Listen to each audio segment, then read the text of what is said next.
Hello and welcome to episode 18 of my A to Z stitch series. We're on letter R now and we're learning the raspberry stitch. So let's spin the spinner and find out what we're going to make.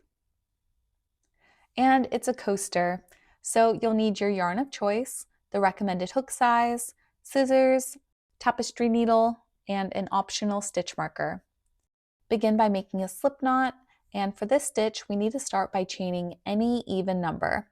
And right there on the screen, you'll see how many I'm starting with.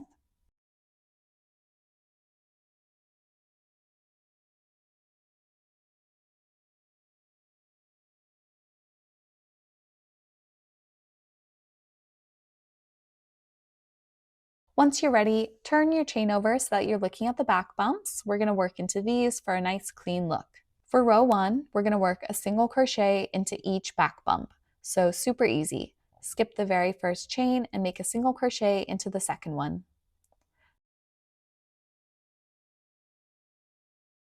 There we go, and just continue making a single crochet into every chain and I'll meet you at the end.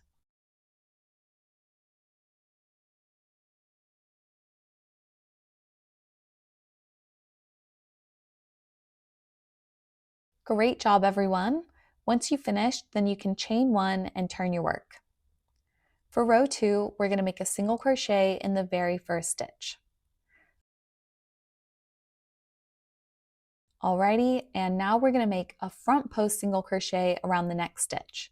So insert your hook right below where we are between the stitches from the front to the back, go around the next stitch and come out on the other side of it.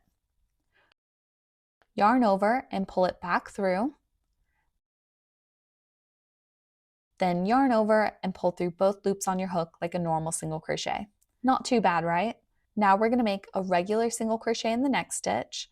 Just check from the back to make sure that you're skipping the stitch that we would have worked into if we'd made a normal single crochet. This stitch is going to look really thin and like it's being pulled, so it's easy to spot. Skip that and make a single crochet in the next one. And now we'll make another front post single crochet. So insert from the front to the back and come out on the other side of the stitch, from back to front. Yarn over and pull it back through, then finish as normal.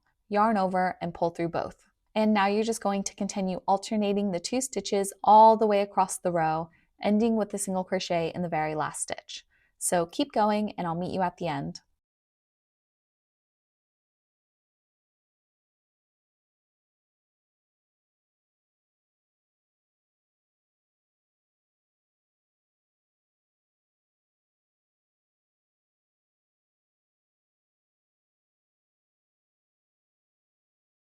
Here's how it's looking now. Once you're ready, go ahead and chain 1 and turn your work.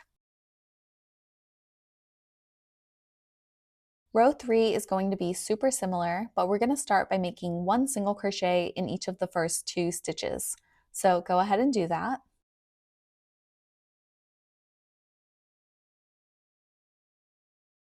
Perfect job. Now we'll make a front post single crochet in the next stitch.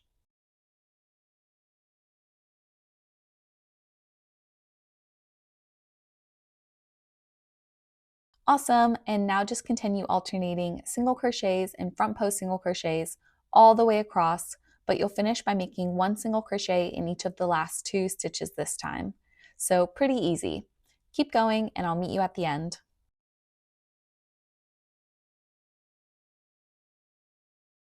Here's how it's looking now. So cute already. From here, it's a 2-row repeat using row 2 and 3. So just keep going until you're happy with yours. Then we'll fasten off and talk about thoughts and ideas for this stitch. Here's my completed coaster. I made 15 rows for this. When you're finished, chain 1 and then cut the yarn. Don't worry about a long tail. Now I'm going to weave in these ends and we'll talk about the stitch. So easiness, the front post can definitely be a little tricky at first, but once you have the hang of it, this is a super easy stitch pattern. Super mindless, which I love. Cuteness, I love a pretty textured stitch, so I think that this is adorable. It's a little more subtle than some of the other stitches that we've learned, but in a really nice way. I think that this is a stitch that would appeal to a broad range of people. So retire or reuse. I will definitely reuse this stitch and add it into my regular rotation. So easy, so cute, how could I not? Now let's talk about ideas for this stitch. It's a pretty dense, thick fabric, so I think that it would be perfect for pot holders or dish towels. I also think that this would be an adorable stitch to use for sweaters, cardigans, hand warmers, headbands, lots of uses for cozy wearables.